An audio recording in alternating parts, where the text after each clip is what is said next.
Okay, good afternoon and welcome to the latest installment of Power Huddle, Inside the Mind of ESG Gurus. I'm Heidi Friedman, a partner and co-chair of Thompson Hine's ESG group, which we call the ESG Collaborative. During this monthly series, I chat one-to-one with innovative ESG execs. These unscripted discussions will examine how these company execs from various industries are actively paving the way as ESG trendsetters and championing pragmatic ESG strategies to align with business values, while building a sustainability framework to advance their company's ESG goals and practices.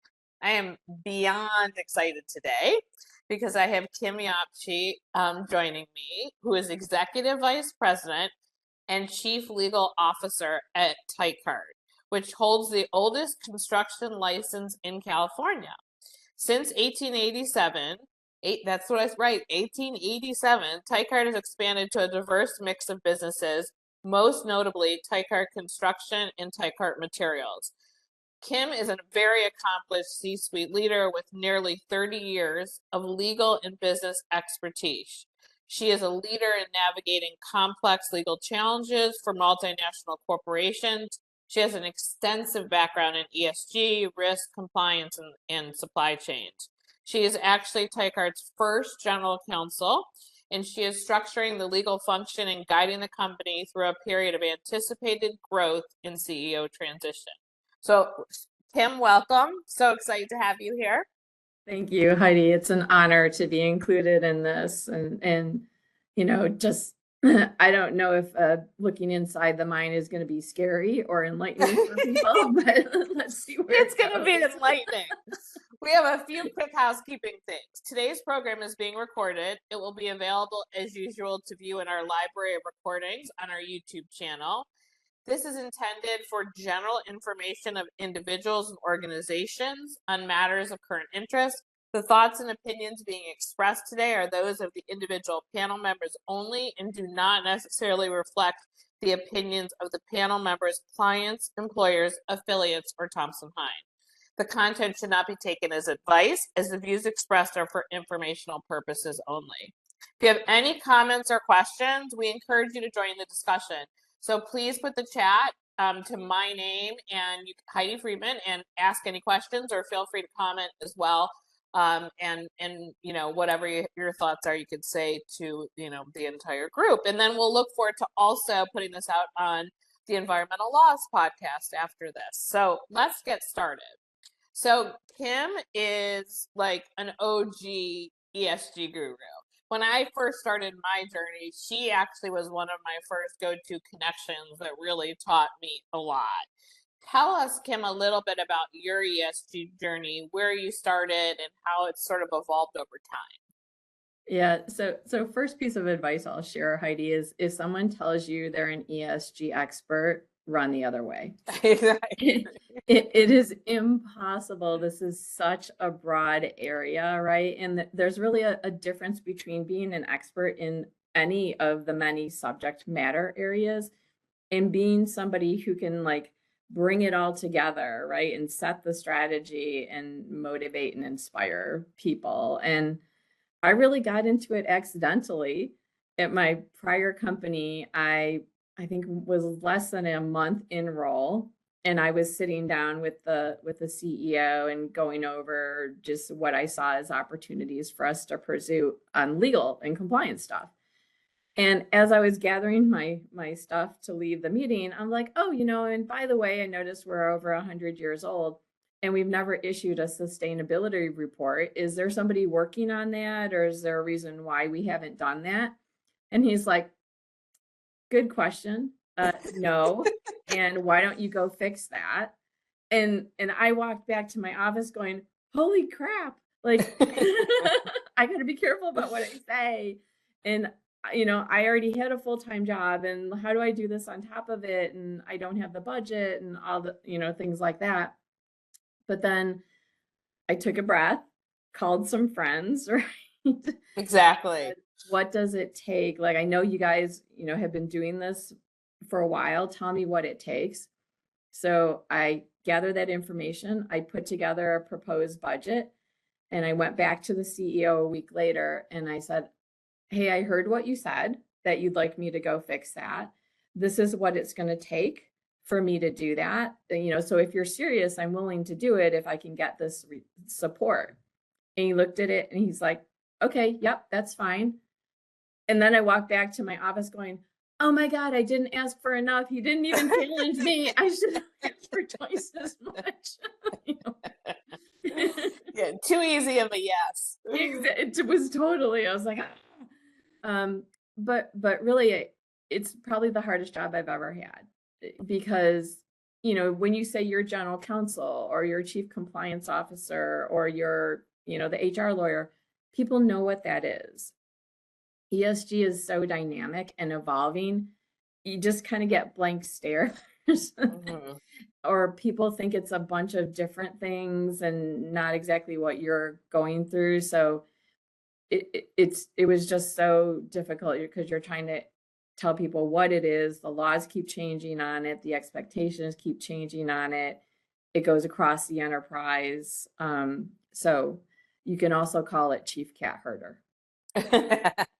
And it's grown even more since you started that process. I loved what you said at the beginning, which is there's no such thing as an expert. I always say when these there's a million consultants, they all say like, we're the ESG gurus, especially on CSRD. I'm like, no one, CSRD just came out. How could you possibly be an expert? I'm glad you're like figuring it out, but still, and I do have some good consultants for that, but still, and so tell us a little bit more. So when you were in your last job, while you might have not created the program from scratch, you certainly built it up.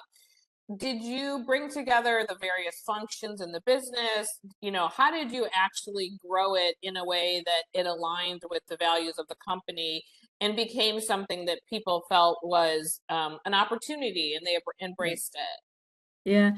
So I was really fortunate. At Tenneco, we acquired a company. And with that acquisition, I met Adrian Corey, who became my director of ESG. He was actually a quality engineer by background. And he had started to answer the various questions that were coming in from all the automakers, right, on ESG and other things. And so there was a really nice foundation. I called him the father or the grandfather of the ESG program because he's the one who really kicked it off. Okay. But, he was one person without any budget, just trying to do what he could. And so it was really wonderful to come in and partner with him and say, how do we take this to something that's more strategic, right? And I'm doing the same thing here with John Lane, right, who's in our environmental group. And so he's got a really good foundation, and we're just issuing our first report. Okay. So to make that switch where you're kind of filling out surveys, right, or you're maybe issued a report and got your journey started, it's really about having it become strategic. And it's both the beauty and the challenge with ESG, because there isn't a strict formula of how you do it. You have to figure out what's right for your company. And just the other day, my CEO to be in April was saying, she was in a CEO forum and they were all worried about how do you manage this function and not have things go off the rail and people make commitments that don't, resonate with the company or that are impossible. Yeah, that is very challenging because if you don't have buy-in, it's very difficult. So they have to see where it aligns to future strategic value and all of those things which usually derives from materiality assessment, which I know you guys went through as well. I think our conversation's somewhat timely this week, Kim, as you and I have sort of traded some emails back and forth. I've gotten many a question since the election, is whether ESG is going to be dead. And what is your view on, I have my own views, but I would love to hear your view on that question and what you might predict folks will see in 2025 around ESG. Yeah, so I don't think it's a surprise to anyone that the new administration definitely has different views on climate change and on regulation, right? And to one extent, being an economics major, I do believe that markets figure things out, right? So it's never mattered to my companies what the SEC is doing. Even though we were a public company before, I'm private now, but it really what the SEC was doing was secondary because all of our customers had demands, and I need to meet my customers' requirements first. So regardless of any laws, public, private, wherever it might be, if the customers are driving it, then, and their stakeholders are driving it, then that's the cost of doing business. I think in addition to that, you have the EU laws, CSRD, and then you have the California laws that aren't going to go away. Exactly. So I was really surprised being a construction company in California and Nevada. We're doing business with a customer who has a French parent company. So I'm like, they came to me and they're like, what's this? And I'm like, oh, I've seen this before. I know exactly what this is. So they want your scope 3 data because of that? Yeah, well, Okay. I mean, the survey that we're responding will give them, I don't have my scope 3, but I'm their scope 3, right? Right, exactly. Exactly. So it's like, that's not really going to change things, even with the new administration. It won't change any of our plans or our goals or what we're planning to do. So again, it's sort of the beauty of ESG is you do what's right for your company. Exactly. I have stolen one of your quotes that you gave on a panel a while back. You said, look how far we've gotten in a voluntary environment as we move to this regulatory environment. And I just thought that was so perceptive and accurate. And I certainly agree on the flow down effects of the EU regulations, ISSB, CSDDD. I mean, we're going to feel that. It's very possible that the SEC and the FTC, the SEC rules and the FTC green guides may not go anywhere over the next 4 years. But I actually think we're going to see more laws like California's in blue states. And I think we're going to see, a lot more push down from the EU. But what will you guys do, so you do have customers, right, as in terms of trying to get ready for this, regulatory framework as a private company? How are you preparing for that so that you can respond and address this flow down? Yeah.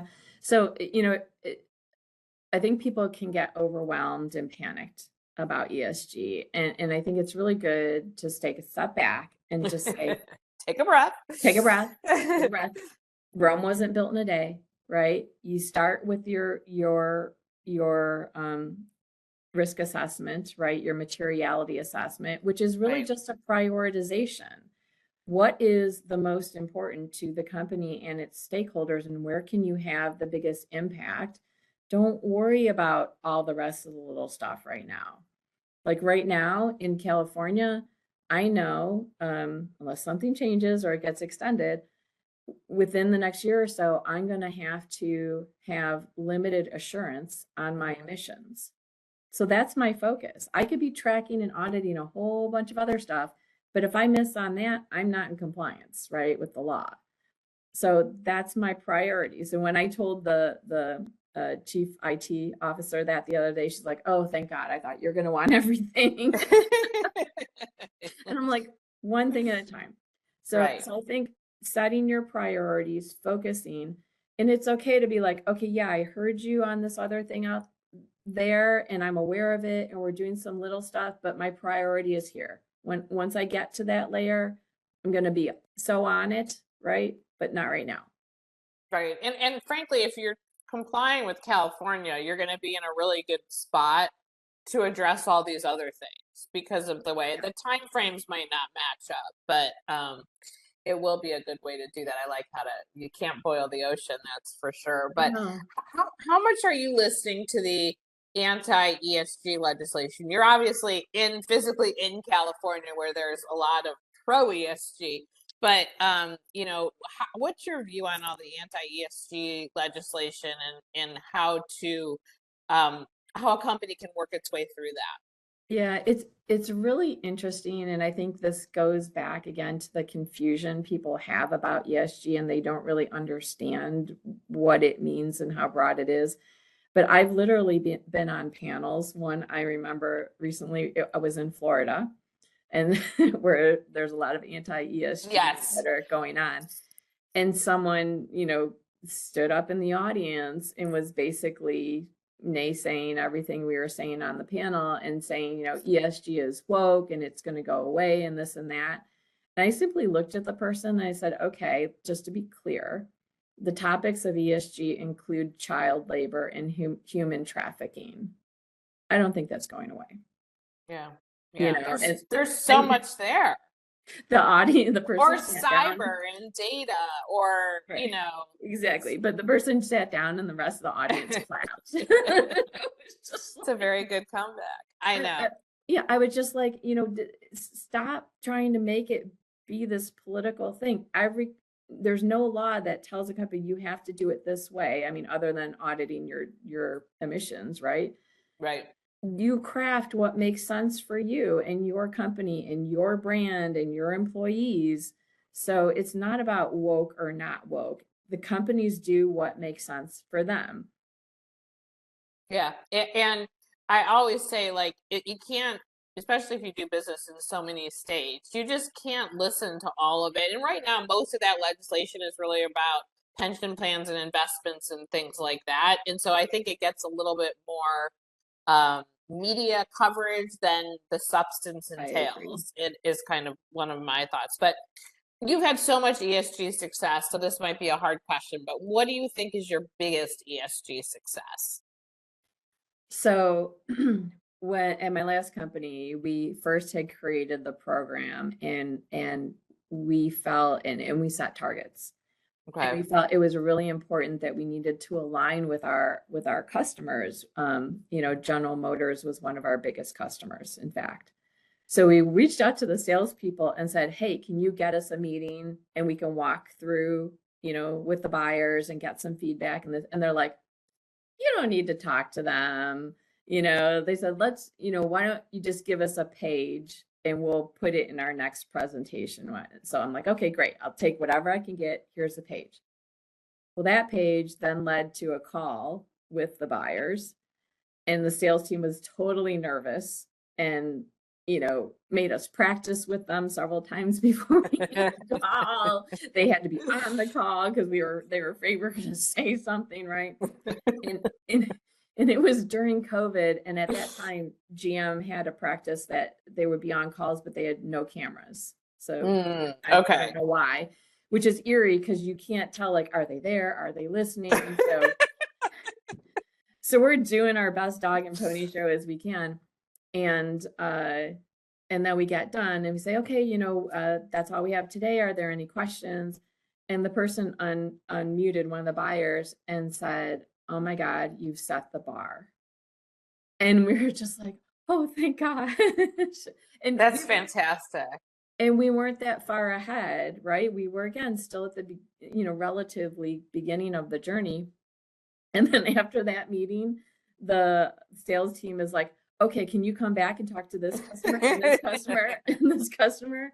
And then we helped another customer to do their first report, and they gave us a shout Yeah. out in the report. So, I just love that story because it, goes from you're Right. not necessary, you're not important, to realizing you're a competitive advantage for us. Right. Which is it's fantastic, especially if you're helping your customer achieve something that where they want to go and you've already done it versus the other way around, which is how it usually happens and, the supplier is panicked or whatever. But Exactly. And it's we even won awards from some customers, so it was really just wonderful to see that all come together. Yeah, that's a lot of success. And what would you say is your biggest challenge, maybe right now with ESG, now with a private company? Mhm. What happens with the SEC certainly doesn't matter to you guys anyways. Mhm. What do you think that your biggest challenge is? That's a good question. Right now, just in terms of the journey, our next step will be to set targets. And so, I'm still getting to learn this organization and understanding who will be involved in making those decisions and how sticky will it be, so I think that's just one right close right now. And then the other part is just really understanding the California regulations because they are so new and they're not even implemented yet and there's no rules, keeping your eye on the prize. But to me, that's part of the fun of being in ESG is you've got to keep monitoring everything inside your state and outside and keep winding the path so you don't find yourself out in left field and everybody else is over here. So you have to keep titrating, I call it, right? A little bit this, no, a little bit of that. We need to go a little bit this way. But I think it's fun. I think other people probably get really frustrated about it. Well, I do. I make a joke sometimes that like I could probably spend all day, every day reading ESG things because it literally changes all the time, which reminds me, I wanted to put a plug in real quick. If you folks have not, I have to find it. Kim contributed, I should be prepared. Kim contributed to this manual that is amazing. I don't know what you're going to bring up here. It is amazing. And here, bear with us for a second. This, which is the ESG for Corporate Legal and Compliance Leaders 2023 third report. And I would highly recommend folks, this is a great resource and Kim has a great contribution here. And I think you will be very happy to read it and listen to Kim's wisdom. Thank you, Heidi. I think that was from Global Council Leaders. Yes, exactly. Yeah, Lee Dance does a great job. Yes, Lee does a great job. Just fabulous resource. And I think she did a great job pulling together insights, right, from across industries. And it's a hard place to navigate. And again, it can be really overwhelming. Right, but there's such good, that's a really good resource. So, okay, talk to me a little bit about what you might say to others if they're trying to avoid getting sued for greenwashing. Because I have to tell you that I actually think the courts are going to be a place where we see some of the challenges over the next 4 years because people are going to take things into their own hands. And I think there's going to be an increase in litigation for sure. So what are your thoughts on, other than just, make sure you have your data? Any other thoughts on how folks can avoid those claims? It's advertising 101, right? Okay. Like make sure your claims are accurate and you have substantiation for it. Back when I was in manufacturing and we sold consumer products, salespeople would come to me with all sorts of things, right? And I would say, well, yeah, and if we say it cures cancer, we'll sell more too, but it's not true, right? Right. We're selling a window or a faucet or whatever. Like your claim has to be accurate. And because again, ESG is so confusing, people don't always understand these terms of art. Are you carbon neutral? Are you zero emissions? Are you this? Are you that? So it's really important, if you don't already have it, to have a strong review process for whatever people are claiming. And I've found it issues both ways. I found people overstating things and I found people understating things. So there was one, it was just a questionnaire someone was answering that said, does your board discuss climate change? Right. Okay. And they had answered no. And I'm like, we have a whole division of our company that's called Clean Air, right? That does exhaust and emissions. I'm like, the board's talking about it, right? Exactly. So like, you can check that box. Yes, we are talking about regulations. We were talking about like this and that. Like, it's okay, but they didn't know. So I think it's both ways, just making sure there's a good process. And you don't have to review everything because again, that can be overwhelming. But especially if anything is going externally, making sure you have the chance or the opportunity to say, yes, I want to look at it or not. And definitely if it's a claim in your sustainability report, right, or a sales presentation, making sure that it's accurate. Right. I mean, and your website has to have the same language as your report, has to have the same language as your presentations. There has to be coordination, or that's where you get really tripped up, I think. Yeah, that So goes back to the official cat herder title. exactly. We have a question for you here. So Kim, when you were building an ESG strategy, were other key players at your company on board right away, or did it take some convincing? Yeah, it took some convincing. There wasn't anyone saying, "Oh no, we're never doing this," or "I don't believe in climate change," right? No one protesting like that. But I think there were people who questioned whether we needed to be doing it and how much we actually needed to do. And Okay. it was okay if I would do it for them, but they didn't want to do anything to which Yeah. doesn't work. So it is, I would say, again, out of any position I have ever had, it has taken the most communication, education, alignment, Mhm. inspiration, and motivation just off the charts out of any other position I've had. Yeah, it because it does really take some convincing, and sadly, for whatever reason, it tends to be an add-on. There's some, especially global clients, are actually adding talent now, and which is fantastic, so that they can do what they need to do. But otherwise, it tends to be an add-on to the GC, or Yeah. wherever it sits. And when people are already busy, it's hard to embrace something that's going to take potentially so much more of your time unless you truly understand the value of it. Yeah, but again, I say you got to put together the team. You have to go and ask for the resources. And it's everything from, okay, who in finance is going to be the ESG controller? Because there's Mm-hmm. numbers involved here, and there's got to be controls and audits. And so who can do that for you? Who's in operations that can help drive projects and things like that and make sure information gets submitted to, the finance people. You can't do it alone. It's No. Well, impossible. and HR has to track certain data, and EHS is doing something. I mean, it's really a multi-functioning crew. Exactly. So you've got Um, to have that work group who's going to reach out in their organizations to gather everything up for you, right? And then you have another group, it is usually your executives, where you're trying to align on the strategy and metrics and things like that, and then report out to your board. Right, and you have to have people at your board responsible for it too, especially now. Mhm. So one last question from the audience here. Any tips for other people who are just now starting to build their own ESG strategies at their own company? Call Heidi. It would be my first. I didn't ask her to say that. No, you didn't even know. You didn't know it was gonna happen. No, I would say like you and your firm's approach are so much more evolved. Other firms like haven't even figured it out, or they only have one piece of it. Like call you, get involved with like I'm involved in the Vanguard ESG Collaborative. Again, not trying to advertise things here, but the you're not alone. There's many others, and their struggle is the same. No one scores 100% on any of the surveys going out there, even if they've been doing it for 10 or 20 years, right?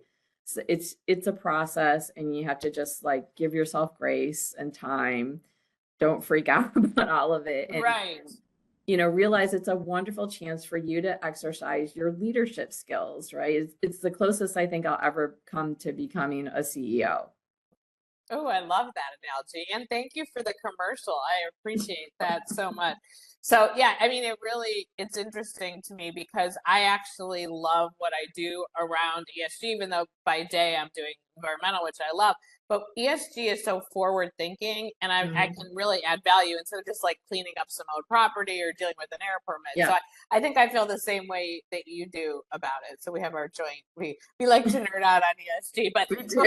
before I let you go, so I know you now moved out to California. You have this new big job.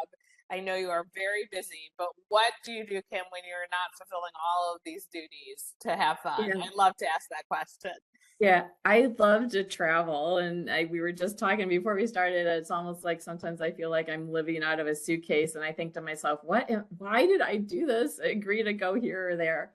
But I really love going to different places, both domestic and international, and experiencing different cultures and the food and the scenes. Like, I'm not one to just sit by a pool, right? Or sit on a beach. I like want to go and experience the local life and things like that. And that really, it's just so much fun for me. Do we have the next trip planned? We're working on France for next Ooh, year. My whole family, okay. 11 of us. So I will Yeah, you take guys go them. every year, right? Yeah, my whole family, Okay. we go every year. We went to Portugal last year. We went to Italy the year before. We're thinking about France, so I'm taking suggestions. So we're thinking, sometime in June. Okay. Well, that sounds wonderful. I cannot thank you enough. This was so fun and went so fast. That concludes today's discussion. Again, this webinar was recorded and will be available to view in our library recordings on Thompson Hine's YouTube channel. We encourage you to visit our YouTube page and subscribe to stay up to date on all of your content. We want to thank you for attending today's program, and obviously a very special thanks to Kim for sharing your insights. Talk to you all soon. Take care. Bye-bye.